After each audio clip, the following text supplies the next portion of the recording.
Sports Show. Palmer stepping away at first. Palmer extending the play. Crosses the field. Larry Fitzgerald. Fitzgerald is going to take it into Green Bay territory. The show exclusively known as the voice of the Arizona Cardinals fan club, the Bird Gang. Fitzgerald inside the 30. The 20. It's insane. Now with your host, Earl Burnett, a.k.a. Casual E. Bird Gang on 3. 1, 2, 3. Greetings, Bird Gang. Another lovely Monday night. And, of course, you know that brings you another edition. That's a recording. You're live now. My bad. Well, greetings, Bird Gang. I couldn't even see you in the camera. I thought that was you talking. I can't see myself either, but here we are again, another lovely Monday night. Kazual Sportz Show for you, Bird Gang. It is Earl Burnett, Sean McConnell with some technical difficulties, but we have gotten through it. And one side of the program is coming back from California, and the other side coming back from Las Vegas, and everything is in an uproar. So what's going on, man? I'm tired. I'm tired, very tired. You and me both, man. Me and Jay was in a damn hostile situation down there in Vegas. Yeah, you were telling me about that. I'm glad you guys are safe. That would have been no good. Yeah, exactly. But one of us was trapped in the room, the other was trapped downstairs in the casino. So Hey, tell me who had the most fun. At least you weren't trapped in the closet. You know what I mean? Yeah, tell me about it. But I appreciate the gesture of getting the free room and everything down there. But that area was no joke. So, man. But we made it out okay. But here we are, another edition of the Kazual Sportz Show, and we got, of course, the dance is about to get started down there for college basketball, and our ASU Sun Devils barely made it in by the skin of their chins. Barely made it in. I'm surprised even anybody in the Pac-12 made it in, but we'll get on that in a minute. I was at the Pac-12 championship game. Don't know if I can call it a championship game, whatever it was. It was a horrible game. Washington, if that's the number one team in the dang conference, I don't know. This dang conference is worse than I thought it was. But we were at the championship game down there.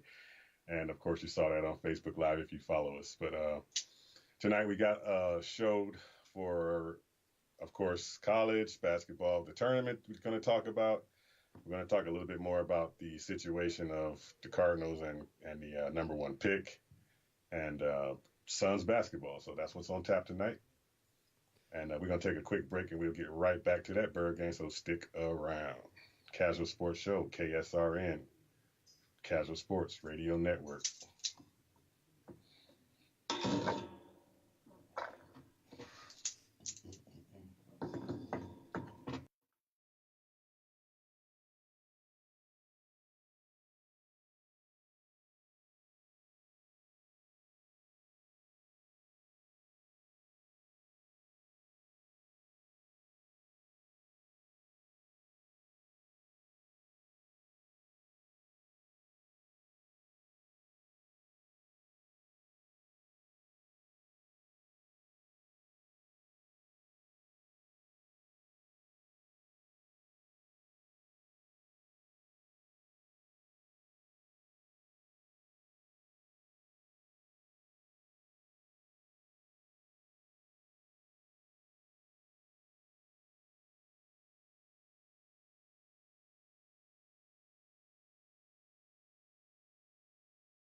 And welcome back to the Kazual Sportz Show. Earl Burnett, Sean McConnell. And let's get into, well, first of all, let me give shout out to Greg Durfee, the guy who gave us the rooms down there in Vegas and allowed us to come out there and help with the event and be a part of that event down there for the bowling thing.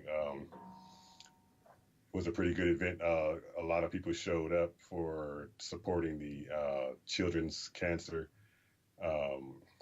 All the children down there that are suffering from cancer, and some have went into remission. We met some kids that had the cancer go in remission. It was pretty awesome. Wonderful event down there. All of the youth cancer baseball tour.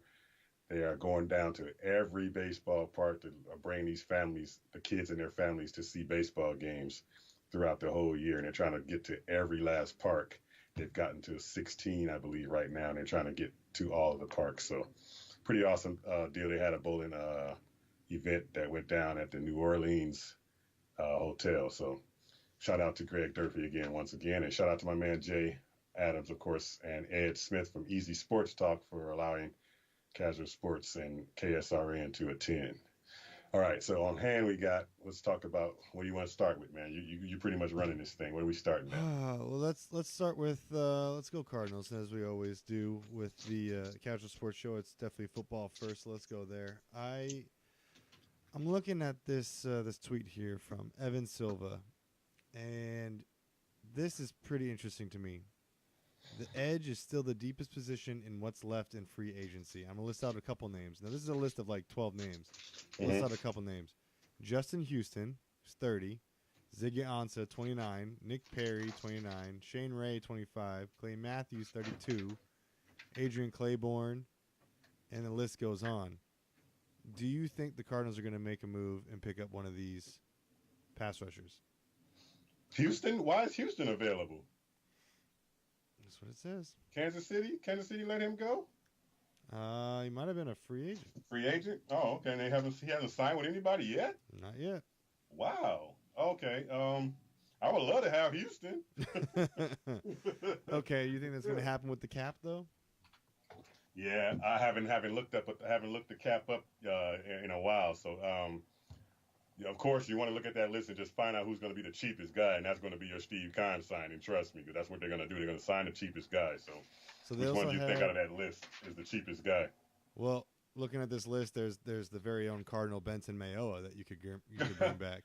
At 27. Well, that wouldn't be the fans' first choice, of course. Of course not, especially when you got Bruce Irvin on that list, Claiborne, Matthews, Ansah, and Houston. But I mean, Benson Mayoa produced pretty well last year. I would be okay with bringing him back. And yeah, obviously, if you're able to get two guys off that list, you're even better off, because now you're looking at that and saying, okay, we lost Marcus Golden. That was a huge hit, but we're going to recover. And then you're looking at it saying, we don't need Nick Bosa either. True. Oh yeah, that's true. So let's go back to the list. Ziggy Ansah is available? Yep. 29. How much you think he's asking for? I can't say that it's going to be max money. It can't be max money, right? Is there anything of anybody that was looking to sign him, or did anybody bring him in yet, or anything? Nothing. He was at the Saints, and there's nothing imminent there. That was 3 days ago. Wow. The Bills, there's rumors of the Bills a day ago, but sounds like nothing yet. I mean, the guy's 6'6", 270, and only 29. Wow. That's incredible. That's unbelievable to see him not signed already. Ziggy Ansah. He had a rough year last year. Both of those two guys are pretty. Yeah, he did have a rough year, didn't he? Yeah. So I mean, that would be a perfect Keim signing, because it's a down year. He's got to prove it. I'm fine with a Ziggy Ansah 1 year prove it deal if it just means you get another guy in here that can wreak havoc. Exactly. Oh wow. Okay. So So that's something to think about. I definitely want to see either Houston or Ansah get a shot for this. A Cardinal. That sounds like a Cardinal signing, like you said. Absolutely, and we need it, especially because these NFC West quarterbacks are getting better and better, and we need to hit them harder and harder. Speaking of NFC West quarterbacks, we have Ed Smith's favorite quarterback, Blake Bortles. Welcome to the NFC West, big guy. You are now an LA Ram. For what reason, I still don't know. What's your take on that? Man, they brought him in here to keep the clipboards off the ground. No, is he going to be holding coach back? Is that what's going on? Yeah, something. He's going to have two jobs: hold the coach back and the clipboard, because he's not going to touch the field, man. There's no way he can touch the field. Well, if he does touch the field, they're in trouble. You mean when he's on the field when it's 54-10 against the Cardinals? Oh well, yeah. See, that's different. He'll be confident then. He'll probably just throw the ball all over the yard then. Joke. For the most part, for the Rams, I think it's an okay signing. I mean, it's not like they really need a superstar backup. I mean, from what I know, the way they protect golf, I don't think there would be that much of a bad signing at all, really. Yep. he'll be there. You know, in case of maybe 1 or 2 games, if they have to pull a golf 1 or 2 games, but I don't see him, man. I don't see him touching the field. I don't see him touching the field at all, actually. It's going to definitely be interesting, especially since that Rams defense wasn't the thing that was carrying the team all year long. So we got a couple other signings that I don't think we got to cover last week. Obviously, today the Cardinals signed former Buccaneers cornerback Josh Shaw. Yeah, I saw that. We also signed Jordan Hicks. I believe that was in between this show and last. The Cardinals signed Max Garcia, offensive lineman. Right. So they're making some good moves. I mean, that's 3 offensive linemen acquired, and it hasn't even been draft day yet. Okay, but you say they're making good moves, but what's the one caveat out of every signing almost that we have right now? What is the main thing that's the same every year? These guys are prove-it deals that are injured. That's it. Every last one of them almost. And one of these years is going to pay off, Earl. One of these years. I said that at the show we did with Jay and in Vegas. I said, I think Steve Connor's just rolling that dice saying this has to be the year that somebody catches lightning in a bottle. You know, the one that I'm most excited about with that situation would be Kevin White. I'm more excited about Charles Clay. Charles Clay is exciting, but I think Kevin White with his intangibles, he was dealt a pretty bad hand playing in Chicago. It's a hard place to play. How's he dealt a bad hand? He just was hurt. Right, he's hurt, but I mean, you know, it's cold. It's real cold over there. You know, the legs hurt a little bit more. The tendons ache a little bit more. I'm just saying, he idolized Larry. I think this could be something that works out. It's just a matter of, can he stay in the field? I went back and looked at his tape from the Mountaineers. He looked pretty dynamic on tape. But remember, both knees are shot now, and you're talking about secondhand knees. Hey, if I can walk around Knott's Berry Farm this weekend with a bum ACL, he can run a slant route for me.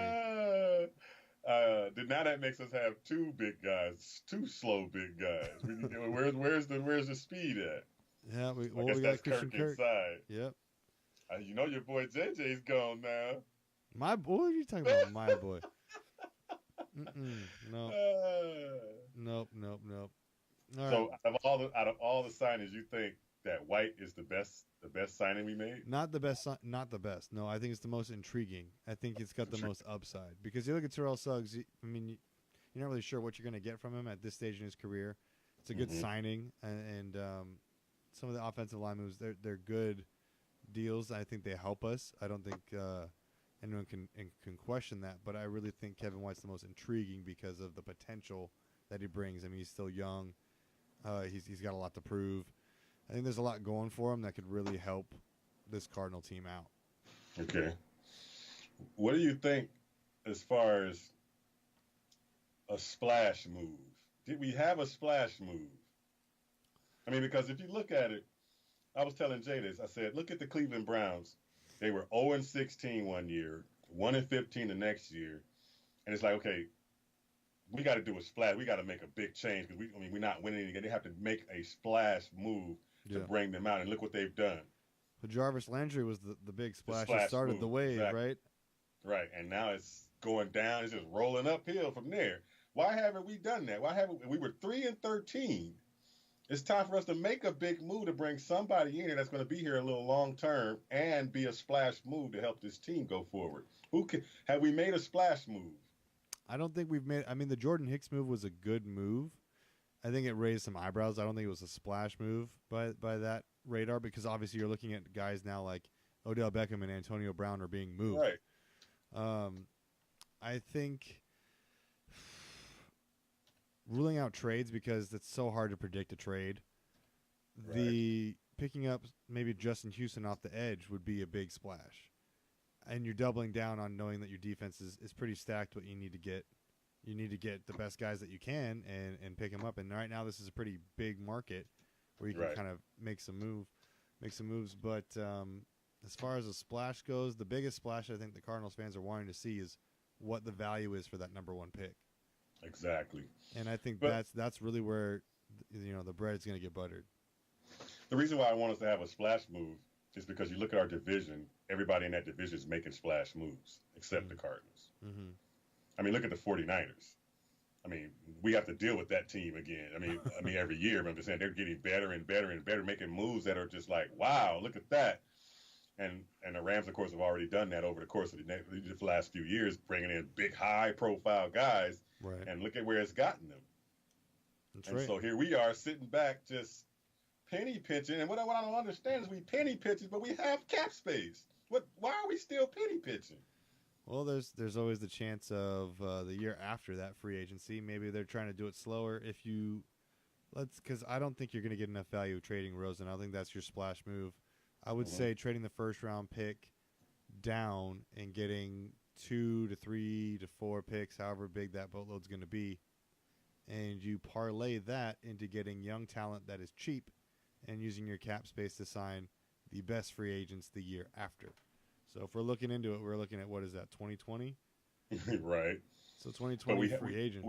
We have an opportunity to get a lot of first round talent if we move down with the first round with the first pick of the draft. Right, and that's what I'm saying. So if you move down from trading that pick, you're getting young cheap talent now. Correct. And saving your money for the next year's free agents as your big splash to build off of. So you have to take the easy road first, which is getting rid of that pick. I'm making that sound easy, but getting rid of that pick and doubling down and getting more picks.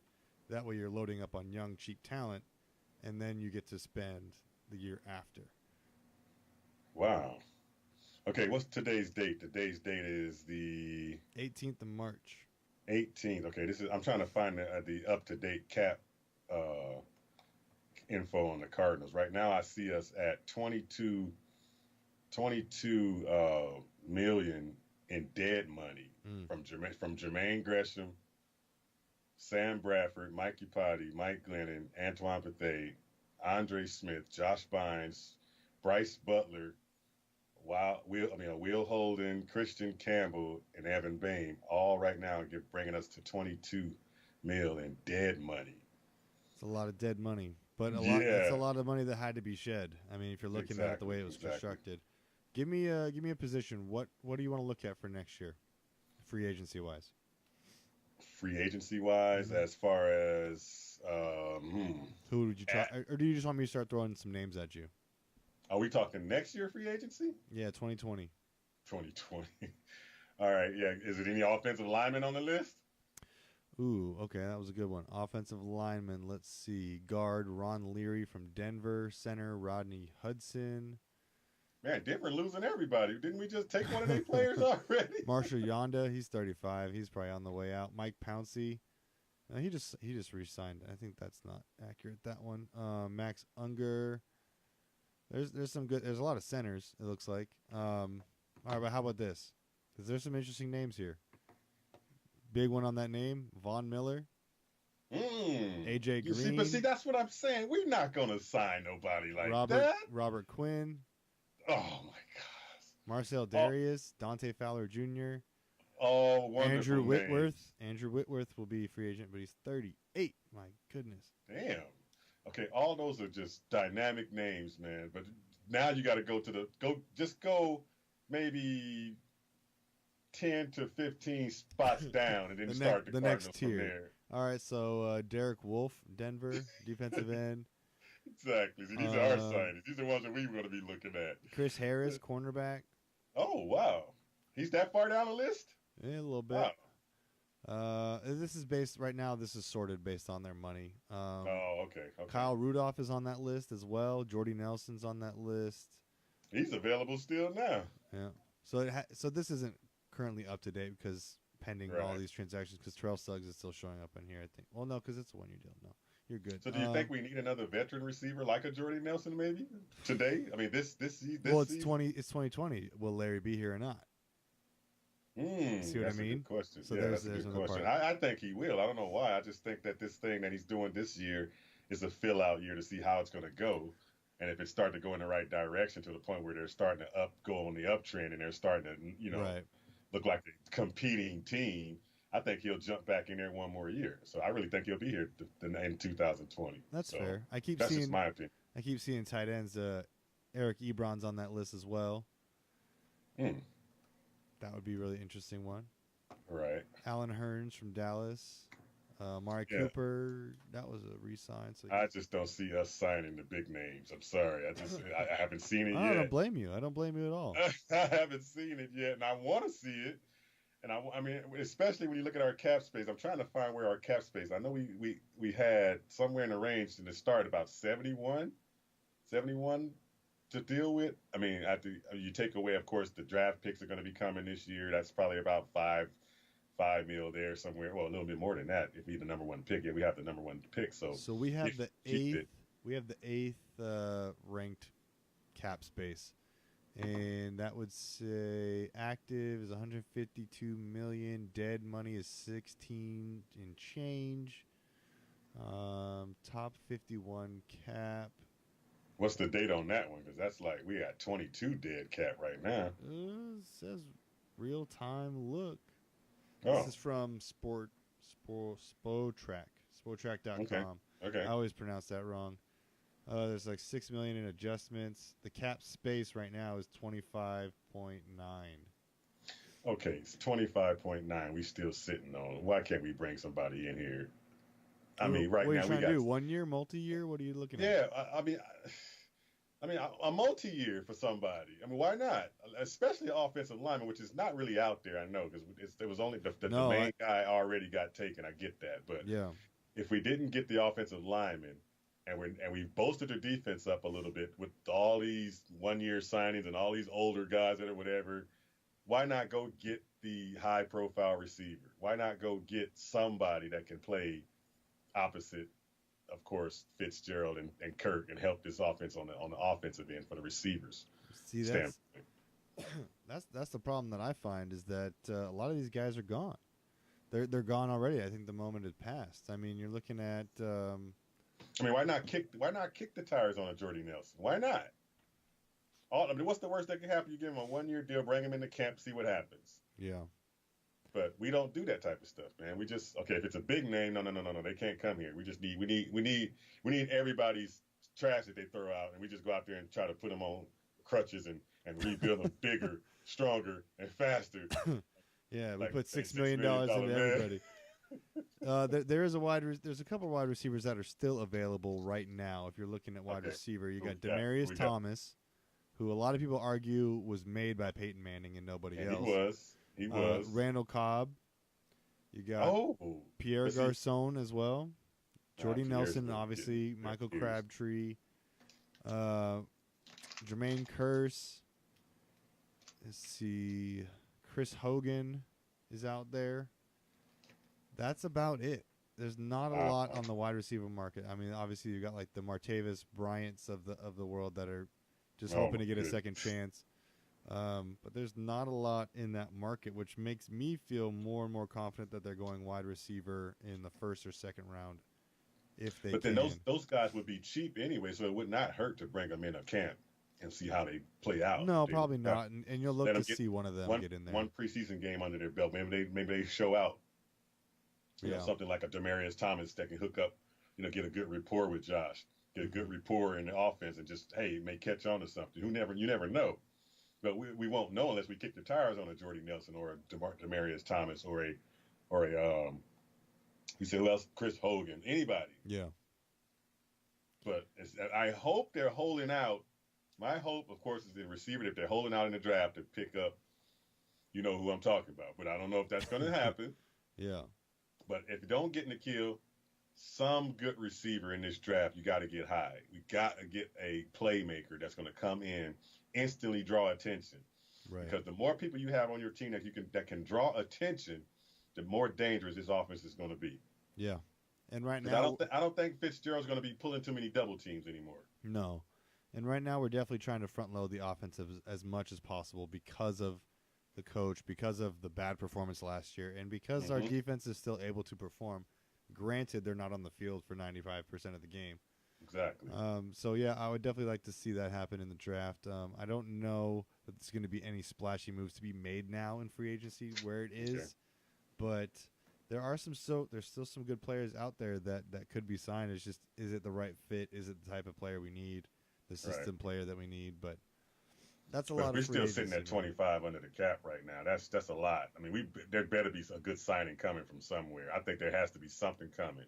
Well, there has to be a trade. Something has to be coming because a lot's riding, of course, on this number 1 pick, and we're going to get into that in a minute. I guess it's going to really come down to who is going to be our quarterback, which I still think is going to be Josh Rosen. I don't see it being Kyler Murray. I don't see that happening. But a lot of people have it in mock drafts that it's happening and everything, but it all depends on who the quarterback is going to be, but who they bring in here. So that 25 under the cap at some point, they have to do some spending on that and get somebody in here. And I'm really sold on them trading that pick, and I would say 80% sold on them trading it for more picks, but I'll leave a 20% chance that we're saving that money to swap that first round pick for a Pro Bowl type player. Okay. That's what I'm talking about. And if you do that, then you get then the money checks out, and you've got the money to hold on to it and make that guy work. And the question just is, who is that guy? Exactly. Who is that guy that they're going for? And are they waiting until draft day? Because if not, then okay, we'll trade down and get more picks, and maybe you don't get a great deal, but you still get more picks for it, and you just go. Where is that next team that's going to that's doing a John Gruden building like the Raiders are trying to build and just dump all the high profile stuff and start all over? What team is that? What team is out there? And I don't think that the value is right. I think Cincinnati's trying to offload some talent. I don't think AJ Green's the first pick in the draft worth. But don't say that, but that would be awesome. It would be awesome, but I wouldn't want to give up the first pick. I'd like to get at least like a second round pick back. You know what I mean? Right. I mean, the value might not be right there either, but I definitely don't think he's the first pick in the draft. Off the top of your head, that was a good call. Cincinnati seems like that type of team right now, right? They're definitely one of those ones that's kind of in the let's pull the trigger and rebuild mode. Okay, this is it. We got to go ahead and dump this because we got to start preparing for the future. And it looks like that would be a good move. Go ahead and dump AJ Green on somebody in a trade, and boom! That would be awesome. That would be great. I would like to see that happen. Unfortunately, that also means that we probably would not go after N'Keal Harry, which is what I'd rather prefer in that position. If that's the case, if we get a guy like that, that's different. It'd be good too. I think N'Keal might be a little bit more durable down the stretch, but it just kind of depends on what's out there. Real quick, while we're still on the air, because we only got a little bit left, I want to talk Bulls versus Suns. Right now, the Phoenix Suns sat 4 players, and they are losing 91-77 to the Chicago Bulls, who only have 2 more wins than they do. Is this a tank job on purpose? What do you think? It has to be. It has to be. It has to, because they looking at the standings. They know they can't go the worst fourth. They can't be the 4th worst team. They can't go that far up. They have to stay in the top 3 or the low 3. They have to if they're going to have a chance to get that number 1 pick. So if they had won tonight, they would probably jump a notch over getting closer to Chicago, or who else is under them? I believe I forgot who's under them. But somebody's like 1 game out or under them. So if they win tonight, they would put themselves in almost going over that threshold of being the 4th worst team rather than the 3rd. Right. So they can't drop. So a loss tonight helps them. So I think it could have been somewhat of almost of a tank job by the team. Hey, a little thumb injury he could have played. Let's just pull him out. We got to get this loss tonight. So get this. And now, I have another topic on that, but I'm going to steer off for a second. You've got the Suns at 17 games. The second worst placed team in the West Conference is the Mavericks with 28 wins. 11 wins better. The Eastern Conference has 4 teams that are worse than the Mavericks. Right. You got the Knicks, Cavs, Bulls, and Hawks. So they were looking to let the Bulls beat them so that they could remain in the third slot with the Knicks and the Cavs going above them. They have to stay there, man. Do you think that the more competitive games now in the NBA are the games where you're trying to lose against a team that's worse than you? Is that more competitive than watching the Warriors beat up on whoever? I guess so, yeah, because I think somebody said that earlier, where if you're playing against the good teams, just go ahead and give them a win. Right. I mean, you already know it's going to be a win. Right. But I don't know, man. It's I think like the Suns are doing, you have to be selective of when you tank. You have to be really really careful selecting, because looking at their schedule, look what's left on their schedule. They can't beat Utah, so that's 2 straight. Those are 2 losses there. Right. And then you look at the rest of the schedule. they have opportunities to win a lot of games here, but they can also tank a lot of games. It all depends on how long they hold these so-called injured people out. It's a mess for sure, and it's sad because it's so obvious looking at this game. The Bulls versus Suns game is who are you trying to sit out? Once you look at the injury report, you know who's trying the hardest to win this game. Oh, you got 2 guys out. Well, we're going to put out 4, and just see what happens. And it's not like it's just guys on the end of the bench. They're guys. Kelly Oubre is the guy that was on fire contributing for the past month, and kind of almost screwed up this whole tanking thing by winning a couple games here and there in the last week or two. And you look at it now and you're just, wow, this is super obvious that you're trying to lose this one. I don't know. It just doesn't feel good. So what's your take? You think this thing, I mean, I know you being a really high on the conspiracy theories. Zion Williamson, he's going to New York, right? Oh, man, that envelope has been in the deep freeze for a while, man. I think so, too, man. I think so, too. It just seems like a perfect fit New York would get a high-profile player now to bring them out of the whole depths of where they are right now. It just seems like it's just too easy. To anti-conspiracy the conspiracy, I would also see it possible that the Cavs and the Knicks both lose out on Zion because they've been taking so hard intentionally that the Suns get the frozen envelope. Excuse me, but I mean, that's just almost too good to be true, you know? Yeah. Well, the Bulls will go 20 wins tonight, so that'll put them ahead of the Suns by 3 games. Yeah, I'm going to say they're out of it. They're going to get the 4th spot, and it's a bummer for Chicago because Zion in Chicago would be pretty awesome. It'd be Derrick Rose-esque type of a movement for them, but you know, I'd really love to see him in Phoenix. I gotta say, he fits that team so well. It's insane because it takes an incredible amount of pressure off of Ayton if you get Zion. It takes so much pressure off of him. Yeah, that's true, but I don't know. I got a gut feeling that it's all rigged and ready for New York, all prepped and ready. Oh no, it is. I'm just in denial right now. That's all. Right. But isn't it different this year where the top three have the same amount of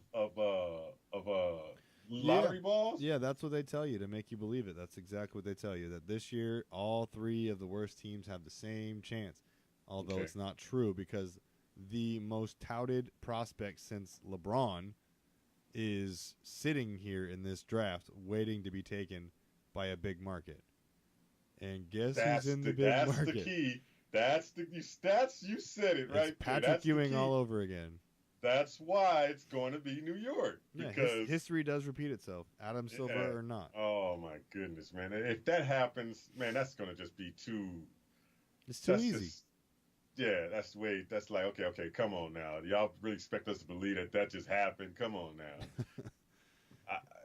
I don't know, man. I hope it doesn't happen. So you're looking at the Sun. It's going to be the Suns, Knicks, and Cavs, right? Most likely. It'll probably be those 3. Okay, so... Cavaliers can't get the first. I don't think he wants to go to Cleveland. No, I don't think That's so. That's like, okay, now you got to go there and fight the LeBron legacy, and you don't want to do that. He wants to go to a spot. I'm pretty sure that he can start his own legacy. And New York hasn't had a superstar since Patrick Ewing. But the thing is, too, looking at him in Duke, it's not just him. Like, it's not the Zion show. So I think you would totally embrace coming to the Suns where there's already a young nucleus, and he was literally the missing piece. And now you just have all this cap space to just throw it at veterans or all your extensions that you need, and it'd be the perfect solution. Until they all have the contract at the same time, then that's not good. Right. Let me ask you this on a contrast to that. Let's just say the Suns end up number 2. You don't think Barrett can fill that spot the same way?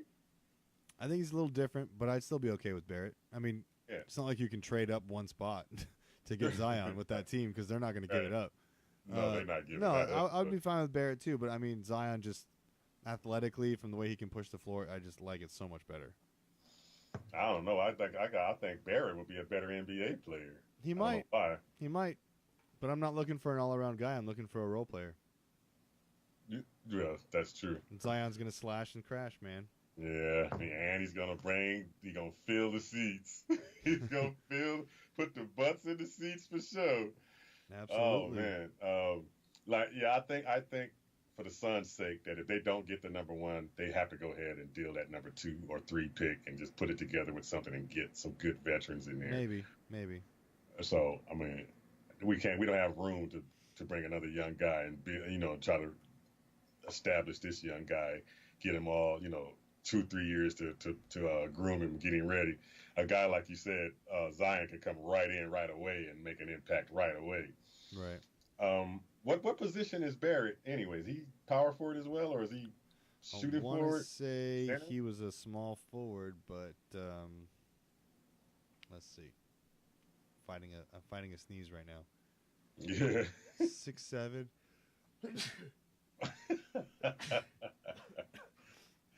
Man. I told you I was fighting it. Yeah. 6'7". I would say he's around a power forward, small forward type. I'd probably have him Okay, as a small so forward. we need the power forward. So I don't know. I guess I know everybody wants Zion because of the dynamic of what he brings, but I mean I don't think Barrett is that far behind him as far as impact player right away coming out in this year's draft. Yeah. Yeah, it'll be interesting to see. I think either way, you're one or two, you're going to get a good player, but time will tell. We got to lose a little bit harder. So I know we had to cut it short. I appreciate all you guys that had to tune in. We got to lose a little bit harder. We apologize for the short show today, but we're both running on empty. And Exactly. I don't know about you, but I needed that. That helped me rejuvenate a little bit. So yeah, Vegas wore me out, man, big time. But yeah, thanks again, Bird Gang and Suns Nation, and we will catch you on the up and up next week. And it's getting closer and closer to see what's going down in this draft. What are we, under 40 days now? Getting close to draft day? Closer and closer.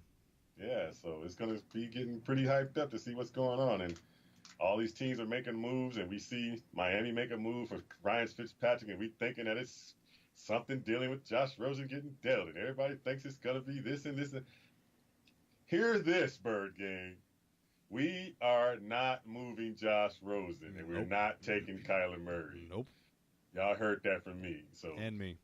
Okay, now you know it's good, and we both believe we got it backed up by both of us. Yep. But we'll catch you next time, Bird Gang, and peace out. We gone.